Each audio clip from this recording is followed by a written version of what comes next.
Welcome students, I am Ravi Shankar, and in this video we are going to study about the mutual induction or mutual inductance between two long coaxial solenoids.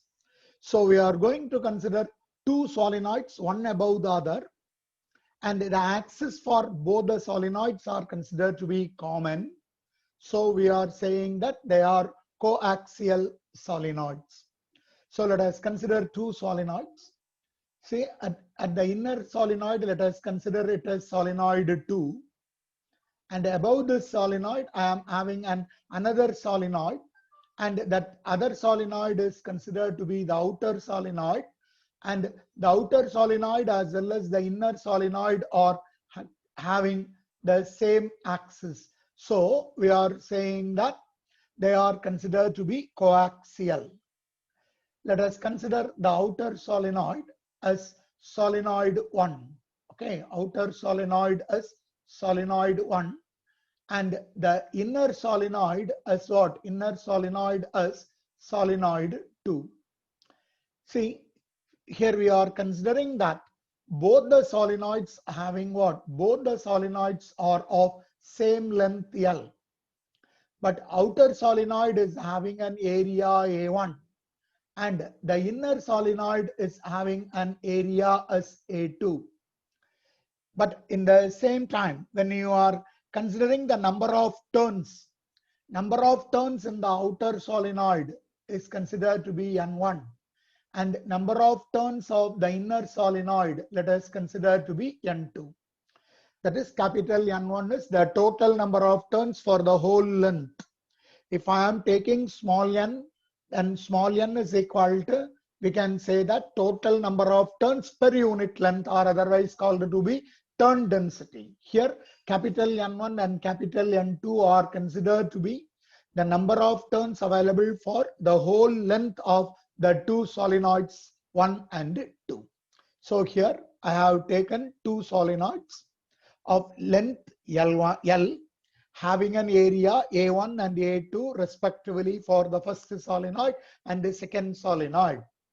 Similarly, let N1, capital N1 and capital N2 be the number of turns available for the first solenoid and the second solenoid respectively. So let us write, first of all, a small description. So what is that small description that I am going to consider? See, you take like this, consider two long coaxial solenoids, two long coaxial solenoids, and the two coaxial solenoids considered to be 1 and 2. Okay, 1 and 2 are of same length L, or considering the length of the two solenoids is considered to be of same length L. Then point number 2. See, the length of the solenoid is considered to be very large compared to its radius. So the solenoid is considered to be an ideal solenoid, so that the magnetic field is considered to be uniform along the axis of the solenoid, and we can neglect the fringing effect or the disturbing effect at the end of, at the edges of the solenoids. So second point, let us consider. See, the length of the solenoids, or the length of the solenoid is very large, okay, is large, so that very are large compared to what? Compared to radius. If so, we can call that solenoid as ideal solenoid, so that the magnetic field at the center, or we can say along the axis is taken to be uniform, and the fringing effect at the edges, can be neglected. See, we are taking that since the length of the solenoid is large, we are taking or we are considering that the magnetic field along the axis of the coil is considered to be constant or uniform. Then what is the third point? Let us take like this. Let A1 and A2 be what? A1 and A2 be the area of the solenoids 1 and 2 respectively. Okay, then what is the next one? Similarly, capital N1 and capital N2 are the total number of turns available for that first solenoid and second solenoid, or we can write small n1 and small n2 be the number density, nothing but number of turns per unit length. Let us write the small n1 and small n2 be the turn density for the coils 1 and 2 respectively, or for the solenoids 1 and 2 respectively. So let us consider these 4 points as a small description. See, we have to consider 2 long solenoids, one wound over the other. The 2 solenoids are considered to have equal length. The first solenoid is having an area A1 and the second solenoid is having an area A2. Let small n1 and small n2 be the number of turns per unit length of solenoid 1 and solenoid 2 respectively, otherwise called to be number or turn density. We have to take the solenoids of longer length compared to its radius so that it is called to be an ideal solenoid, or we can say that the magnetic field along the axis of the solenoid is uniform so that the fringing effect at the edges can be neglected. This we are taking or considering it as a small description. Now, let us supply a current of I1 ampere through the first coil. So, if I am supplying a current of I1 turns or I1 amperes through the first coil, along the axis, you will be able to get what? You will be able to get a magnetic field, which we can write it out with the help of Ampere circuit law, what you have studied in your third lesson. So, I am writing like this. See, this is a description, then working. See, let I1 be the current. Let I1 be the current passing through what? Passing through the coil 1 or passing through solenoid 1. Okay, passing through the solenoid 1. If you are supplying a current of I1 ampere through the solenoid 1, then we can calculate the magnetic field along the axis of the coil. So, therefore, magnetic field produced inside the coil is, so we can say magnetic field produced along the axis of the coil, produced inside the coil, because outside it is 0, inside the coil along the axis is given by, let us consider that magnetic field as B1.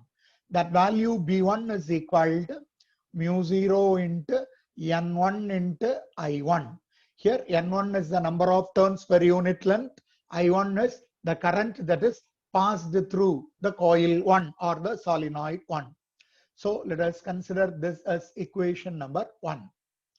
Now this B1 is linked with what? This B1 is linked with the coil or the solenoid S2, which is having an area A2. So I am taking like this.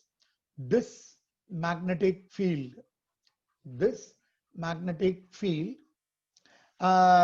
produced inside, isn't it? This magnetic field B1 passes through, this magnetic field B1 passes through the area bounded by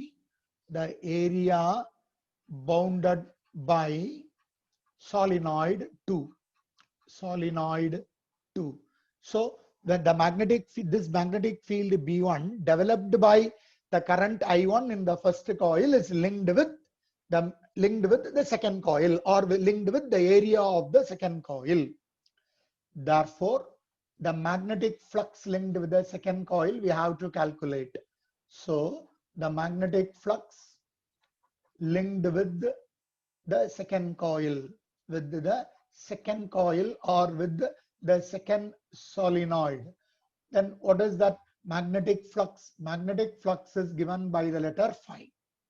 Here we are going to calculate the magnetic flux for the second coil due to the first coil. So I am writing it as 521 is equal to, I can write like this. This is nothing but magnetic flux is nothing but B vector dot A vector. But in your book they have given B vector dot dA vector, and when you are integrating you can able to get it for the total area. The total area of the second coil we can represent it as A2. Therefore I can write 521 is equal to the magnetic field that is available, that is B1, which is considered to be a constant, multiplied it with A2, because B1 is considered to be uniform along its axis. So what is this 521? Magnetic flux linked with the second coil or second solenoid with that of the first solenoid is equal to B1 into A2, which is equal to, you substitute it for B1. What is the value for B1? We have calculated mu 0 into N1 into I1, multiplied it with A2. See how I can write this small n1. This small n1 can be written as capital, isn't it? That is capital N is equal to, or capital N1 is equal to, I can write it out as what? I can write it out as N2 in, or capital N1 is small n1 into L. If you want, you can replace or let it be as it is. See, we have calculated the 521 for a single turn. So we can calculate what is the total flux linked with N2 turns of solenoid, N2 turns of the solenoid S2 or solenoid 2. Okay, till now we have taken it as 2. So let us take like this. The total flux linked with N2 turns of solenoid 2 is equal to, we can write N2 into 521. 521 is flux linked with the each and every turn. So what is the total flux linked with all the turns? That is N2 into 521 is equal to, I can write here also like this, N2 into, then mu 0 into N1 into I1 into A2. But how I can write this capital N2? Capital N2 is number of turns per unit length multiplied with length of the solenoid. So small n2 into L. Therefore, I can write this equation as n2 into 521 is equal to, on the right hand side, I am writing it as mu 0 into N1 into, instead of capital N2, I am writing N2 into L into I1 into A2. On rearranging this, I can write like this. See, N2 into 521 is equal to mu 0 into N1 into N2 into A2 into L, multiplied it with the current I1. Let us take this as equation number 1. But already in the previous video I have told, but we know that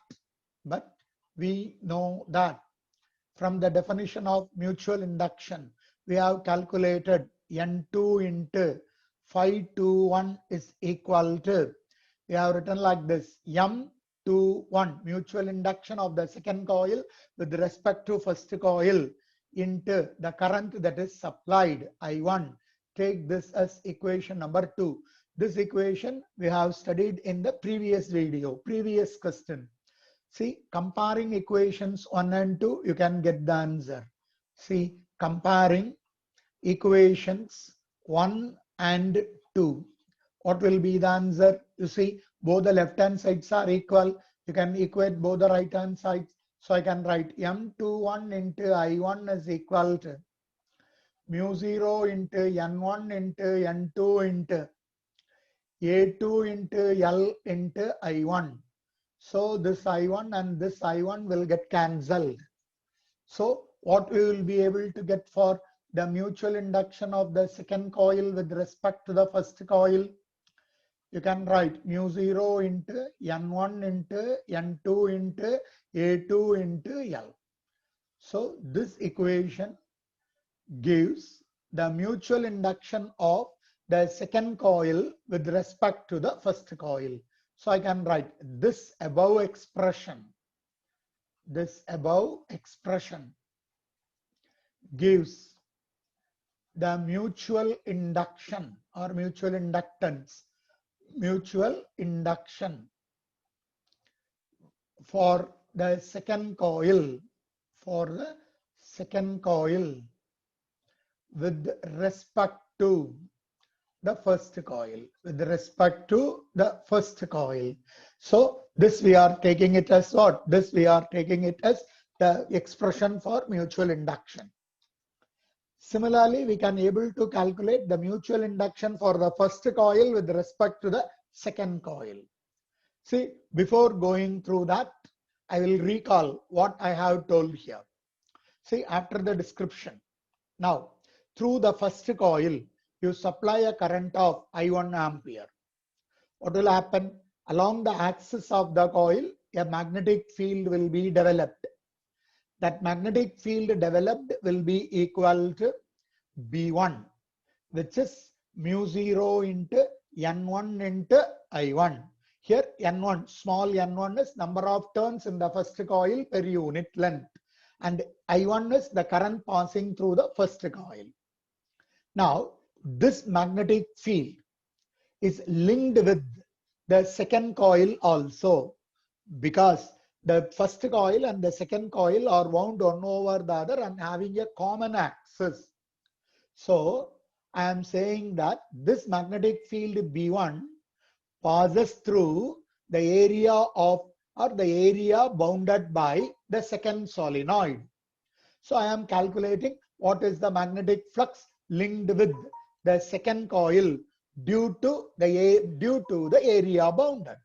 So magnetic flux is nothing but magnetic field into area. So I have calculated magnetic flux linked with each turn of the solenoid. If you want, you can write the magnetic flux linked with each turn of what? Each turn of the second solenoid is 5 to 1 is an integral of B vector dot dA vector. So B vector, area of the second coil, I am considering it as A2. So instead of B1, when I am substituting, I can get it out as mu0 into N1 into I1 into A2. So what is the total flux linked with all the number of turns? I am multiplying the left hand side with N2 because N2 number of turns are available in the solenoid 2. So I am getting it as N2 521 is equal to N2 mu0 small n1 I1 A2. But we know that the total number of turns N2 equal to number of turns per unit length multiplied with L. So a small n2 into L. So N2 521 is equal to, on the right hand side, see, you can write just to substitute mu0 into N1. Instead of capital N2, I am substituting small n2 into L, I1 into A2. Now rearranging by taking I1 out and consider that equation as number 1. But we have already studied in the previous question or in the previous video as N252 is equal to M21 into I1.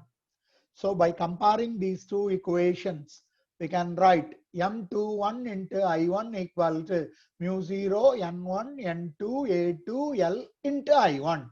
On both sides, I1 will get cancelled. So I can get an expression for M21 called to be mutual inductance of the second coil with respect to that of the first coil, which is equal to mu0 into N1 into N2 into A2 L. So this equation or this expression gives you the mutual inductance of the second coil with respect to the first coil. See, this is one concept. See, similarly, what I can do? Similarly, I can calculate the coefficient of the mutual inductance of the first coil with respect to the second coil. So I am writing it with another color. See, this is a second part. Similarly, I am writing. So this is one part over a same question, but instead of the space available, I am writing it in the next line. So similarly, we can find mutual inductance of, okay, mutual inductance of first coil with respect to what? With respect to second coil, or the first solenoid with respect to that of the second solenoid. Here we have calculated what? Here we have calculated the mutual induction of the second coil with respect to that of the first coil. So what is this? We can find the mutual inductance of the first coil, coil 1, with first coil with that of the second coil. This I can write M12. What is the value of M12? Now the same concept you write. Now what I am going to do? Pass a current of. Now you pass a current of I2 ampere through what solenoid? Through the solenoid S2. So when I am supplying a current of I2 ampere through the solenoid 2, then the magnetic field produced along the axis S, then the magnetic field produced along the axis S, as that of the previous case, along the axis S. What is the magnetic field? Here let us consider the magnetic field as B2. Because I am supplying the current in the second coil, so magnetic field is developed by the second coil along the same axis. So I am taking it as B2. The same formula. Generally, we can write mu0 into N into I. But here, the number of turns is N2 and the current available in the second coil is I2. So B2 equal to mu0 into N2 into I2. Here, along the axis or inside the solenoid 2, inside S2 solenoid 2, we can say magnetic field is uniform. Magnetic field is uniform. See, now also the magnetic field is linked with the effective area of the second coil. Isn't it? Second coil is inside. So we can say now also. Okay, now also we can say for S1, now also for S1, A2 is the effective area. A2 is the effective area and not A1. Why? Because when you are considering the solenoid, see, when you are considering the solenoid here, this is S2. And out of this, you are having S1. See, when I am supplying the current in S2, the magnetic field is inside. There is no magnetic field outside this solenoid S2. So, S1 is having the magnetic field linked with S2. So, the effective area is, we have to consider only the area of the second coil and not the area of the first coil.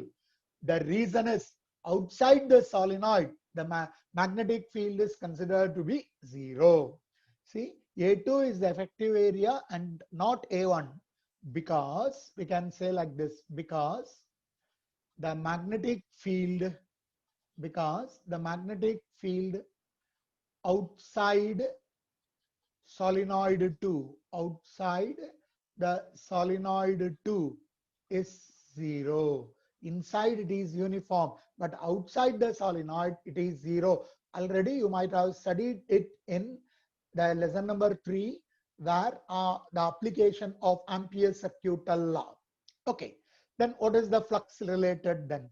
Then we have to calculate what is the flux linked with the first coil with that of the second coil. Flux linked is integral of, what is that integral? The magnetic field B2 multiplied with the area A2. Or we can say, instead of area A2, I am considering it as dA, and the effective area dA vector and effective area I am writing it as what? Writing it as A2, which is equal to B2 into A2. So what is the value of 512 then? 512 will be equal to, what is this B2? B2 we know that it is mu0 into N2 into I2 into A2. This is flux linked with a single turn. Now you calculate what is the total flux linked with the N1 number of turns in the first coil.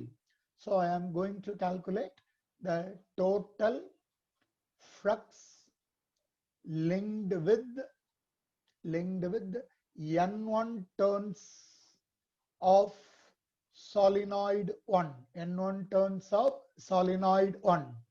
See, what is the total flux? The flux available for single turn is 512. If you want to calculate the total flux for the first coil, means the first coil is having N1 number of turns. So multiplied it with the N1. N1 into 512 is equal to, again you write, N1 into, what is this 512? 512 we have calculated as mu0 into N2 into I2 into A2. Now what is N1? But I can write capital N1 is equal to small n1 into L. That is number of turns per unit length multiplied with the length. Take this and substitute it here. You can write N1 into 512 is equal to, what is the answer now? Here instead of this mu0, I am putting mu0. Instead of capital N1, I am putting small n1 into small n2. With the small n1, I have to put L multiplied with A2 into I2. On rearranging, I am writing this as N1 into phi2 is equal to mu0 into N1 into N2 into A2 into L. Multiplied it with what? Multiplied it with I2. Take this as equation number what? Equation number 3. We know that from the definition. We know that from the definitions of mutual induction, we can write, see, N1 phi2 equal to mutual inductance of the first coil with respect to the second coil multiplied with the current I2 passed through the second coil. Take this as equation number 4. Compare equation 3 and equation 4. We can say, comparing equation 3 and equation 4, you get, see, M12 I2 is equal to, here on the right hand side of equation 3, mu0 into N1 into N2 into A2 into L multiplied with I2. So I2 will get cancelled. What will be the value for mutual inductance of the first coil with respect to the second coil? Then M12 is then equal to mu0 into N1 into N2 into A2 into L. Now you take this as M12. Now you compare the value of M21 in the previous case and M12 in this case. See, let us do one thing. See, here I have written M21, isn't it? This M21, I am representing it as what? I am representing it as equation 3. Then I am representing this as equation number 4. Okay, this is equation number 4. And this as equation number what? This as equation number 5.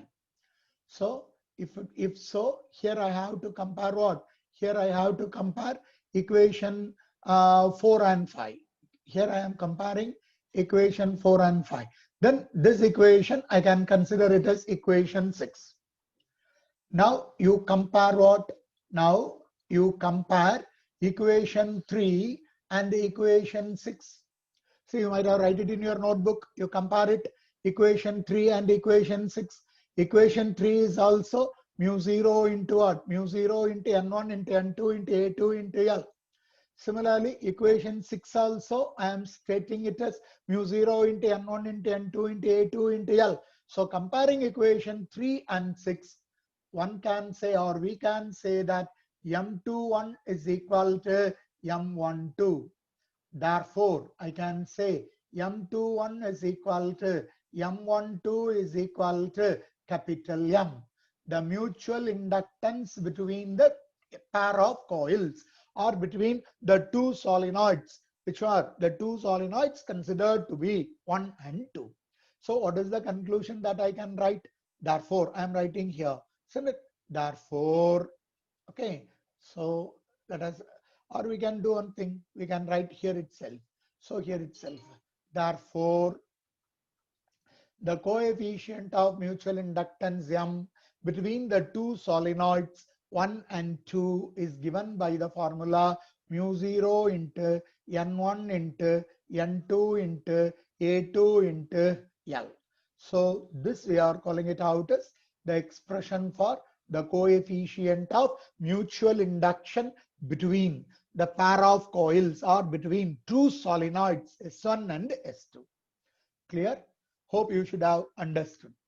But at the same time, see, you are having the two coils, isn't it? This one considered to be solenoid S1, and inside this you are having another solenoid called to be S2. Now, inside this, if air medium is replaced by some other medium, some dielectric is being introduced inside with an permeability mu, what will happen? So let us consider a special case here. See, what is a special case then? If a dielectric medium, if a dielectric medium of permeability mu is introduced inside the solenoid, along its axis, inside the solenoid along its axis, then the mutual inductance capital M will become, how you can write M equal to, instead of mu 0, you substitute mu into N1 into N2 into A2 into what? A2 into L. But at the same time, what is mu?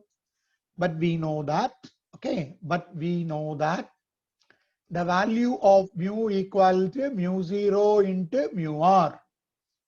Therefore, the mutual inductance M equal to mu 0 into mu r into N1 into N2 into A2 into L. So this is considered to be the expression for the mutual inductance. If the center of or inside the solenoids, if an dielectric medium is being introduced. As you know, mu is considered to be the permeability of the medium, and mu 0 considered to be permeability of free space or air or vacuum, and mu r taken to be the relative permeability of the medium. Hope you should have understood this concept called to be mutual induction for a pair of coils or for two solenoids S1 and S2 of two long solenoids wound closely one over the other. See, for problems, we can simplify this in another way. See, instead of small n1, I can write capital N1 divided by L. Similarly, for small n2, I can write n2 divided by L. Because N1 and N2 are number of turns per unit length. So total number of turns per unit length. So here we can write this as for problems. So for problems also, we can write this above equation as. So instead of this, how I can write then mutual induction M equal to mu 0 into, see, if it is air medium, mu r becomes 1. Instead of small n1, I can write n1 divided by L. Instead of small n2, I can write n2 divided by L into A2 into L. So this L will get cancelled.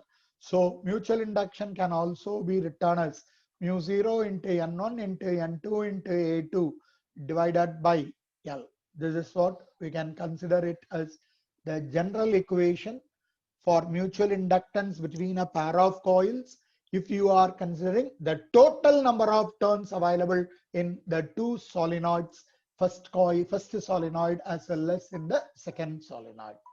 If some other medium is introduced, then I can write M equal to mu 0 into mu r capital N1 capital N2 into A2 divided by what? Divided by L. If the air medium is replaced with some other dielectric medium inside the solenoids. So if a dielectric is introduced, so this is not given in your book, but this will be useful for you in solving what? In solving problems. Hope you should have understood the expression for the coefficient of mutual induction in case of what? In case of two long solenoids whose solenoids are considered to have a very long length compared to its radius. So the next concept we will see in the next video. Until then, goodbye and thank you from Ravi Shankar.